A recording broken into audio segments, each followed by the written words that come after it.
សូមស្វាគមន៍មកកាន់វីដេអូទី3របស់ខ្ញុំបាទនាពេលល្ងាចថ្ងៃទី12នៅក្នុងខែកុម្ភៈនេះវីដេអូនេះផងដែរនឹងលើកជូនទៅដល់អស់លោកអ្នកឲ្យបានជ្រាបនៅអ្វីដែលជាមធ្យោបាយរបស់រុស្ស៊ីគាត់ខំប្រឹងរកបណ្ដាញអ៊ីនធឺណិតថ្មីដើម្បីប្រើប្រាស់នៅលើទឹកដីអ៊ុយក្រែនដើម្បីបើកការវាយប្រហារមកដល់អ៊ុយក្រែនអញ្ចឹងអស់លោកអ្នកបានជ្រាបហើយថាទ័ពរបស់រុស្ស៊ីភាគច្រើននៅលើទឹកដីរបស់អ៊ុយក្រែនអញ្ចឹងនៅពេលដែលចង់វាយមកដល់អ៊ុយក្រែនត្រូវប្រើដ្រូនក៏ប៉ុន្តែអ៊ីនធឺណិតឥឡូវហ្នឹង Starlink ក៏ត្រូវបានបិទអញ្ចឹងរុស្ស៊ីគាត់កំពុងតែរកមធ្យោបាយដើម្បីយកអ៊ីនធឺណិតប្រើដើម្បីបញ្ជាដ្រូនឬក៏ដើម្បីតំណែងភ្ជាប់ជាមួយនឹងទីបញ្ជាការរបស់ខ្លួននៅឯក្រោយសមរភូមិរបស់គាត់នៅឯប្រទេសរុស្ស៊ីអញ្ចឹងទៅឬក៏តំណែងផ្សេងទៀតដើម្បីបញ្ជូនបញ្ចេញព័ត៌មានរបស់គាត់ហ្នឹងតំណែងគ្នាឥ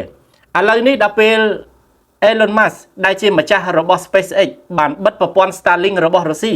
ធ្វើឲ្យរុស្ស៊ីងេមងាមដូច្នេះហើយគាត់រកវិធីសាស្ត្រដើម្បីប្រើប្រាស់អ៊ីនធឺណិតនេះតែម្ដងឥឡូវសួរថាគាត់ធ្វើយ៉ាងដូចម្ដេចអស់លោកអ្នកគឺបខំឲ្យឬក៏លួចដាក់ប្រកាសបើជនជាតិអ៊ុយក្រែនណាមួយមាន Starlink ប្រើហើយលក់ Starlink នោះទៅឲ្យរុស្ស៊ីគាត់ព្រមទិញនៅក្នុងតម្លៃខ្ពស់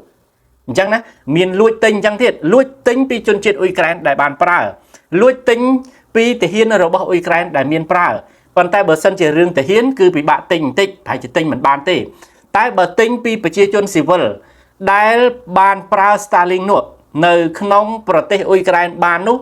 ផ្ញើយ៉ាងម៉េចដាក់បញ្ញាយ៉ាងម៉េចហើយគេដឹកយកទៅឲ្យកងទ័ពរុស្ស៊ីអញ្ចឹងទៅរុស្ស៊ីគាត់ហ៊ានឲ្យតម្លៃខ្ពស់នឹងទី1មធ្យោបាយរបស់គាត់មធ្យោបាយមួយទៀតអស់លោកអ្នកគឺត្រូវ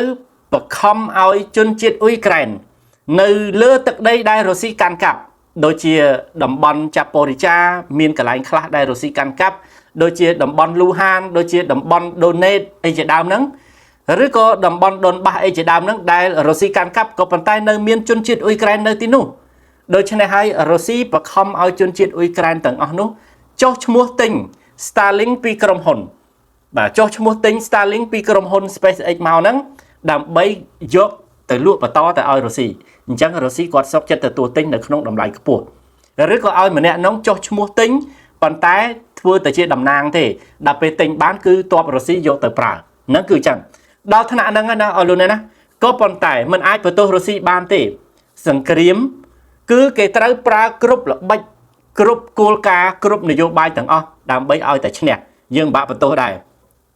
តែគ្រាន់តែថារុស្ស៊ីគាត់ដូចជាល្បិចខូចល្បិចខ្ពស់បន្តិចជាងអ៊ុយក្រែនគាត់ប្រើល្បិចដែរប៉ុន្តែសិតតែល្បិចខូចសិតតែល្បិចខ្ពស់ល្បិចកេងចំណេញលើអ៊ុយក្រែនខ្លាំងពេកអញ្ចឹងទេអស់លោកអ្នកដែលខ្ញុំបានជម្រាបមិញនេះស្ទើរតែអស់ហើយនៅក្នុងអត្ថន័យមួយនេះស្ទើរតែអស់លោកអ្នកយល់អស់ហើយអញ្ចឹងនៅក្នុងអត្ថបទដែលមានលម្អិតបន្ថែមទៀតក្បោះក្បាយបន្ថែមទៀតនឹងយ៉ាងដូចម្ដេចដែរក៏សូមអស់លោកអ្នកមេត្តាតាមដានក៏ប៉ុន្តែខ្ញុំជម្រាបទៅដល់អស់លោកមួយចំនួនដែលឃើញ comment មកគាត់ comment ថាអញ្ចេះមើលអត់ឃើញរូបទេឬក៏គាត់ថាអញ្ចេះមិនឮសូរសំឡេងទេអស់លោកអ្នកអាចមេត្តាបិទសារឡើងវិញអស់លោកអ្នកណាអស់លោកអ្នកមេត្តាបិទកម្មវិធី YouTube នឹងសិនទៅបាទបិទសម្អាតវាឲ្យស្អាតចឹងទៅហើយបើក YouTube នឹងសារឡើងវិញពេលដែលចុចមើលដំបូងហ្នឹងឮតែសំឡេងមិនឃើញរូបអញ្ចឹងអស់លោកអ្នកបិទចោលសិនបិទ YouTube នឹងចោលសិនហើយចាំបើក YouTube នឹងមកវិញហើយរទៅដល់ឈ្មោះខ្ញុំបាទមួយសារទៀតនឹងអាចឮសូរសំឡេងឬក៏ឃើញរូបសារឡើងវិញនេះឯងអាចធ្វើវិធីចឹងហេតុអីបានចេះតែអញ្ចឹងមិនមែនដោយសារខ្ញុំបាទទេគឺដោយសារបណ្ដាញសេវាទូរស័ព្ទរបស់អស់លោកអ្នកយឺតនៅក្នុងពេលនោះឬក៏នៅក្នុងទីតាំងនោះវាអាចយឺតអញ្ចឹងមានន័យថាអស់លោកអ្នកបិទសិនហើយចាំបើកសារឡើងវិញនឹងអាចមើលឃើញហើយបាទនេះខ្ញុំជម្រាបវិធីចឹងណាអស់លោកអ្នកណាឥឡូវនៅក្នុងអត្ថបទនេះដែលនិយាយអំពីការចង់ទិញបណ្ដាញ Starlink យកទៅប្រើសារជាថ្មីនេះ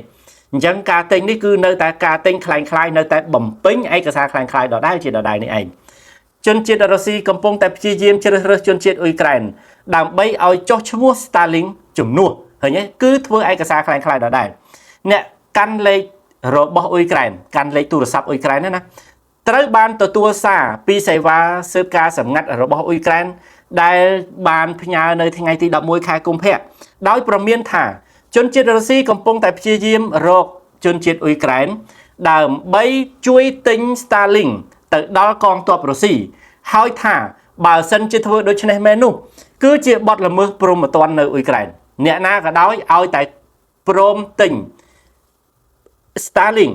បើឲ្យតែព្រមទិញ Starlink យកទៅឲ្យទ័ពរុស្ស៊ីប្រើគឺអ្នកនោះនឹងមានទោសព្រហ្មទណ្ឌហើយបាទអញ្ចឹងវាគឺជារឿងមួយមែនក្បត់ជាតិហ្នឹងចូលលក្ខណៈក្បត់ជាតិហើយវាមានទោសព្រហ្មទណ្ឌនេះឯងព្រោះជួយខាងចៅបាទជួយខាងអ្នកឈ្លានពានជួយសត្រូវរបស់អ៊ុយក្រែននឹងឯងអញ្ចឹងឧទាហរណ៍ថាបើគេទិញបានគេវាយគេយកដ្រូនវាយមកសម្រាប់ដល់បងប្អូនរបស់អ្នកតាយ៉ាងដូចម្ដេចដែរអញ្ចឹងរុស្ស៊ីគាត់មិនត្រឹមតែបង្ខំតែអ្នកដែលខ្លួនកាន់កាប់នៅក្នុងតំបន់ដែលកាន់កាប់នោះទេ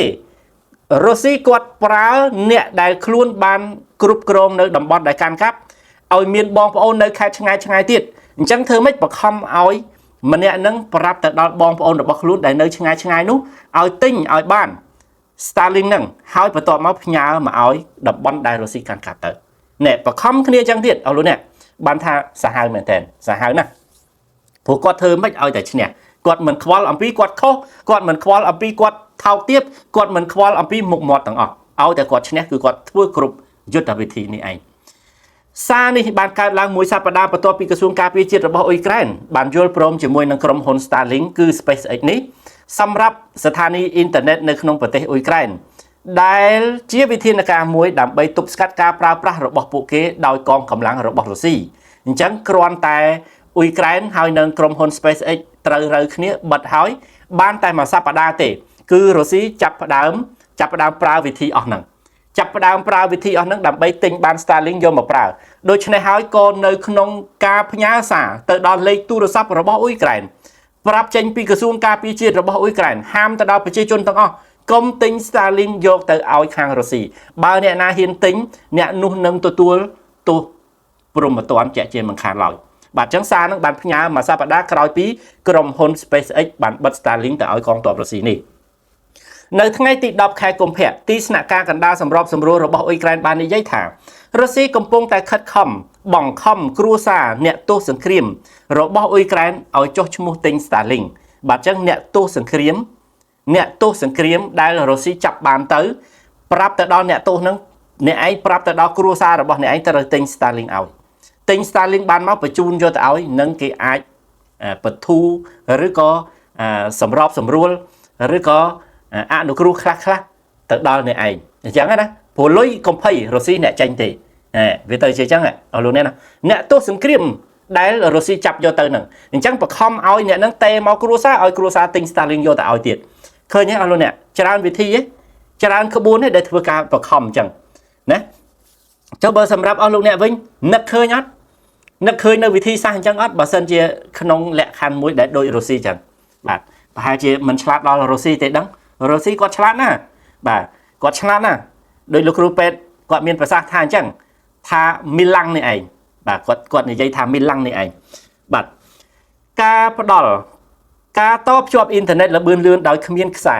ឬក៏បណ្ដាញទូរស័ព្ទចល័តនៅក្នុងស្រុក Starlink ក្លាយទៅជាបច្ចេកវិទ្យាដ៏មានតម្លៃសម្រាប់ភាគីទាំងពីរនៃសង្គ្រាមរបស់រុស្ស៊ីប្រឆាំងទៅនឹងអ៊ុយក្រែនបាទអញ្ចឹងអត់មានស្អីដែលខ្លាំងដោយ Starlink នេះទេគឺទីអ៊ីនធឺណិតអត់មានខ្សែទេបាទគឺជាទូរស័ព្ទចល័តមួយដែលអត់ចាំបាច់មានខ្សែទេតែអាចប្រើបានទៅហើយគឺ Wi-Fi នេះតែម្ដង Starlink ត្រូវបានគេប្រើប្រាស់ទាំងសម្រាប់ទំនាក់ទំនងប្រចាំថ្ងៃនៅចាប់តាំងពីជួរមុខនិងប៉ុស្តិ៍បញ្ជាការក៏ដូចជាសម្រាប់យានជំនិះអវកាសគឺយានជំនិះអវកាសដីក៏មានដែរបាទមិនត្រឹមតែអវកាសទេសូម្បីតែនៅលើដីក៏មានដែរដែលគ្មានមនុស្សបើកត្រូវបានប្រើវាអញ្ចឹងជួនកាលឧបករណ៍ដែលបញ្ជាទៅមុខអត់ចាំបាច់មានមនុស្សបើកទេដូចជាមនុស្សយន្តដូចជាឡានយន្តអីចឹងទៅដែលបំពាក់កាភ្លើងអីចឹងទៅអស់លោកអ្នកណាគឺត្រូវប្រើ Starlink នេះតែម្ដងហើយគេប្រើដើម្បីបញ្ជាអត់ចាំបាច់មានមនុស្សបើកនេះឯងដូចជាទូកដ្រូនរបស់អ៊ុយក្រែនអញ្ចឹងក៏ត្រូវប្រើ Starlink ដើម្បីបញ្ជាទូកដ្រូននោះឲ្យទៅបុកនាវាចម្បាំងរបស់រុស្ស៊ីបុកកប៉ាល់របស់រុស្ស៊ីអ្វីផ្សេងទៀតចឹងទៅគឺសិតសឹងតែជាប្រើ Starlink នេះឯងបាទអញ្ចឹងសូមអស់លោកអ្នកជ្រាបនៅកន្លែងនេះនៅពេលដែលប្រព័ន្ធចុះឈ្មោះថ្មីបានចរចាយ៉ាងរហ័សរវាងរដ្ឋមន្ត្រីការពារជាតិរបស់អ៊ុយក្រែនគឺលោក Mikhailo Fedorov និងប្រធាន SpaceX គឺលោក Elon Musk ចូលជាធរមាន Starlink ក៏ត្រូវបានបិទភ្លាមបន្ទាប់ពីបានធ្លាក់ចេញសកម្មភាពនៅលើសមរភូមិដែលបណ្ដាលឲ្យមានការឈឺក្បាលយ៉ាងធ្ងន់ធ្ងរសម្រាប់យោធារុស្ស៊ីឃើញទេពេលដែលចរចាគ្នាហើយរវាងមន្ត្រីការពារជាតិរបស់អ៊ុយក្រែននិងក្រុមហ៊ុន SpaceX តែម្ដងធ្វើឲ្យការវាយប្រហាររបស់រុស្ស៊ីធ្លាក់ចុះយ៉ាងខ្លាំងនៅតាមបណ្ដោយជួរមុខហ្នឹងនៅតាមបណ្ដោយសមរភូមិហ្នឹងធ្លាក់ចុះយ៉ាងខ្លាំងលែងឃើញវាយទៀតអញ្ចឹងទ័ពរបស់រុស្ស៊ីគាត់មានការឈឺក្បាលខ្លាំងណាស់ព្រោះគាត់អត់អាចបញ្ចេញសកម្មភាពបានដើម្បីធ្វើឲ្យអ៊ុយក្រែន Starlink ត្រូវបានចុះឈ្មោះដោយផ្ទាល់តាមរយៈកម្មវិធីគេហៅថា Army Plus សម្រាប់ទាហាននិងតាមរយៈកម្មវិធីរដ្ឋាភិបាលគឺ DIA សម្រាប់អាជីវកម្មឬក៏តាមមជ្ឈមណ្ឌលសេវាកម្មរដ្ឋបាលរបស់អ៊ុយក្រែនសម្រាប់បុគ្គលិកស៊ីវិលអញ្ចឹងគេទម្លាក់ឲ្យអ៊ុយក្រែន Starlink នេះគឺគេចែកចេញជា2ទី1គឺ Army Plus សម្រាប់កងទ័ពរបស់អ៊ុយក្រែនហើយមួយទៀតគឺ DIA គឺ DIA ហ្នឹងគឺសម្រាប់អាជីវកម្មសម្រាប់រដ្ឋាភិបាលជាពិសេសគឺសម្រាប់បុគ្គលិកស៊ីវិលរបស់រដ្ឋបាលអ៊ុយក្រែនដែលត្រូវប្រើនឹងគឺគេឲ្យប្រើសេរីហ្មងតែមិនមែនប្រើដោយ free ទេអស់លោកអ្នកព្រោះឮសូរថាប៉ូឡូញគាត់អ្នកទិញឲ្យគាត់អ្នកបង់លុយឲ្យ50លានមួយឆ្នាំឲ្យអ៊ុយក្រែនប្រើហ្នឹងគឺ50លានគេជំនួយមកដល់អ៊ុយក្រែនយ៉ាងដូចនេះតែដល់ពេលរុស្ស៊ីគាត់ចេះមិនទៅប្រើគេឯងដែរ50លានប៉ូឡូញអ្នកចេញឲ្យហ្នឹងមិនមែនបានតែអ៊ុយក្រែនប្រើមួយមុខណារុស្ស៊ីប្រើឡើងប្រហែលឆ្នាំនោះដែរអញ្ចឹងណាបាទអញ្ចឹងរុស្ស៊ីគាត់ល្បិចនៅក្នុងហ្នឹង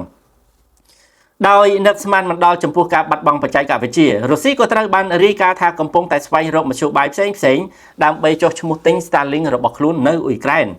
បាទអញ្ចឹងដល់ពេលគេបិទគេអីអស់ចឹងទៅមួយ Army Plus គឺសម្រាប់តែដាក់តែទាហានរបស់អ៊ុយក្រែនមួយទៀតគឺ DIA បាទមានន័យ Starlink DIA គឺត្រូវប្រើសម្រាប់រដ្ឋបាលរបស់អ៊ុយក្រែនគឺបុគ្គលិកស៊ីវិលរបស់អ៊ុយក្រែននេះតែម្ដងកាលពីថ្ងៃទី7ខែកុម្ភៈលោក Syha Bestrono ដែលជាអ្នកជំនាញផ្នែកទំនាក់ទំនងនិងជាទីប្រឹក្សាដែលទើបតែចាប់ថ្មីរបស់លោក Fedorov គាត់គឺជារដ្ឋមន្ត្រីការពារជាតិរបស់អ៊ុយក្រែនបានរាយការណ៍ថាបាទអញ្ចឹងមានន័យថាលោក Syha Bestrono ហ្នឹងគឺគាត់ជាអ្នកជំនាញផ្នែកទំនាក់ទំនងដែលជាទីប្រឹក្សារបស់លោក Fedorov ហ្នឹងអញ្ចឹងគាត់ជាទីប្រឹក្សាផ្នែកទំនាក់ទំនងហ្នឹងបានរាយការណ៍ថារុស្ស៊ីបានចាប់ផ្ដើមស្វែងរកយ៉ាងមមាញឹកទៅដល់ជនជាតិអ៊ុយក្រែនណាដែលអាចចុះឈ្មោះទិញ Starlink ដោយផ្ដល់ការទូទាត់រហូតទៅដល់10000លុយរបស់អ៊ុយក្រែនបាទ10000លុយរបស់អ៊ុយក្រែនបើគិតជាដុល្លារវិញគឺស្មើនឹង$232ឲ្យតែអ្នកឯងទិញបានគឺរុស្ស៊ីផ្ដល់ឲ្យ$232ឲ្យតែទិញបានអញ្ចឹងរុស្ស៊ីគាត់ផ្ដល់យ៉ាងដូចនេះឯងការិយាល័យកណ្ដាលដែលបានសម្របសម្រួលបានព្រមានថាប្រសិនបើ Starlink របស់រុស្ស៊ីត្រូវបានគេរកឃើញថាត្រូវបានប្រើប្រាស់នៅក្នុងការវាយប្រហារប្រឆាំងនឹងអ៊ុយក្រែនពលរដ្ឋរបស់អ៊ុយក្រែនដែលបានជួយចុះឈ្មោះអាចនឹងត្រូវទទួលទោសព្រហ្មទណ្ឌជាក់ជាមិនខានឡើយគេចាប់ដាក់គុកអស់លោកអ្នកឲ្យតែអ្នកណាហ៊ានទិញឲ្យរុស្ស៊ីគេចាប់ដាក់គុកក៏ប៉ុន្តែគ្នាដែលជាអ្នកទោសសង្គ្រាមគ្នាពិបាកអស់លោកអ្នកបើមិនឲ្យគ្រួសារទិញឲ្យទេគ្នាមិនត្រូវគេធ្វើទរណកម្មវាយអញ្ចឹងគ្នាទេមកដល់គ្រួសារប្រាប់មកដល់គ្រួសារគាត់ថាឯងបងប្អូនណាជួយទិញ Starlink មួយទៅផ្ញើឲ្យតនេះមានគេចាំយកអញ្ចឹងទៅបាទអញ្ចឹងជួយទិញឲ្យទៅហើយចុះឈ្មោះខាងគ្រួសារហ្នឹងទៅចុះឈ្មោះឯងចុះឈ្មោះប្អូនបងអីអញ្ចឹងទៅបាទទិញបានហើយផ្ញើទៅឲ្យតនេះអញ្ចឹងទៅមានគេចាំយកហើយបាទអញ្ចឹងខ្ញុំនៅនេះនៅក្នុងគុកដែលជាអ្នកទោសសង្គ្រាមនេះគឺគេអត់ធ្វើទរណកម្មមានន័យថាអញ្ចឹងបាទហើយដល់ពេលរឿងលុយកាក់ដែលទិញគឺខាងរុស្ស៊ីគេចេះផ្ញើឲ្យហើយបាទគេចេះបញ្ជូនឲ្យហើយទិញឲ្យបានទៅធ្វើម៉េចកុំខ្វល់រឿងលុយអាហ្នឹងគឺអញ្ចឹងប្រខិតប្រខំគ្នានេះអស់លោកអ្នកណាមិនបានអីប្រខិតប្រខំនៅក្នុងដៃរបស់រុស្ស៊ីមានអ្នកទោសសង្គ្រាមជនជាតិអ៊ុយក្រែនហ្នឹង100នាក់យ៉ាងហោចណាស់ក៏បាន2 3ដែរបើមិនបានប្រខិតប្រខំបានទាំងអស់ក៏បាន2 3ដែរហ្នឹងអញ្ចឹងអស់លោកអ្នកហើយមួយទៀតប្រជាជនដែលនៅក្នុងតំបន់ដែលរុស្ស៊ីកាន់កាប់ហ្នឹងទៀតត្រូវប្រខំឲ្យគ្នាហ្នឹងទិញឲ្យទៀតព្រោះហ្នឹងជាជនជាតិអ៊ុយក្រែនស្រាប់ហើយតាអញ្ចឹងឲ្យគ្នាហ្នឹងតាក់ទងក្រុមហ៊ុន SpaceX តាក់ទងតំណាងចែកចាយរបស់ Starlink នៅលើទឹកដីអ៊ុយក្រែនហ្នឹងទិញឲ្យបានអញ្ចឹងទៅទិញបានអញ្ចឹងទុកនៅតែនេះតែនោះអញ្ចឹងទៅមានគេចាំទទួលហើយហ្នឹងអញ្ចឹងទៀតហើយបើគ្នានៅក្នុងដៃរបស់រុស្ស៊ីហើយឲ្យគ្នាប្រកែកយ៉ាងដូចម្ដេចអស់លោកអ្នកបាទអញ្ចឹងបានថាពិបាកណាស់ហើយដល់ពេលដឹងមកដល់អាជ្ញាធររបស់អ៊ុយក្រែនចោទប្រកាន់ពីបទព្រហ្មទណ្ឌហើយបាទក្បត់ជាតិហើយ chui tới đó sẽ tới luôn ai hỏi nó cứ dạng đổi chân này chẳng ở luôn nè kia bị bạ cho tất cả bờ nè cho tất cả bờ đặc biệt lang lơ tới khla bạch nó cứ chẳng đặc biệt dân cho mà đau không tất cả bờ bạch nó ở kia rồi tới na sát tại riêng ca lụm bạ tầng óc nàyนี่หอยสังเกตบ่าวយើងមិនបង្កសង្គ្រាមផលលំបាកទាំងអស់នេះមិនកើតចំពោះនរណាទាំងអស់រុស្ស៊ីក៏ខ្លួនឯងបានដេកស្រួលអ៊ុយក្រែនក៏ខ្លួនបានដេកស្រួលអត់មានអ្នកណាមួយត្រូវកាត់ទុកសោះអញ្ចឹងកុំស្រឡាញ់ពេករឿងសង្គ្រាមហ្នឹងអញ្ចឹងមកដល់ប៉ុណ្ណេះអស់លោកអ្នកមានការវិភាគយ៉ាងដូចមួយដែរក៏សូមអស់លោកអ្នកធ្វើការវិភាគហើយម្យ៉ាងវិញទៀតក៏សង្ឃឹមថាអស់លោកអ្នកនឹងជ្រាបនៅអ្វីដែលខ្ញុំបានជម្រាបនេះអស់លោកអ្នកអ្វីដែលខ្ញុំបានជម្រាបថាដាប់សំឡេងមិនលឺឬក៏មើលរូបមិនឃើញណាអញ្ចឹងអស់លោកអ្នកអាចធ្វើដូចខ្ញុំបានជម្រាបនេះអញ្ចឹងអស់លោកអ្នកអាចនឹងមើលឃើញធម្មតាសូមអរគុណចំពោះការតាមដាន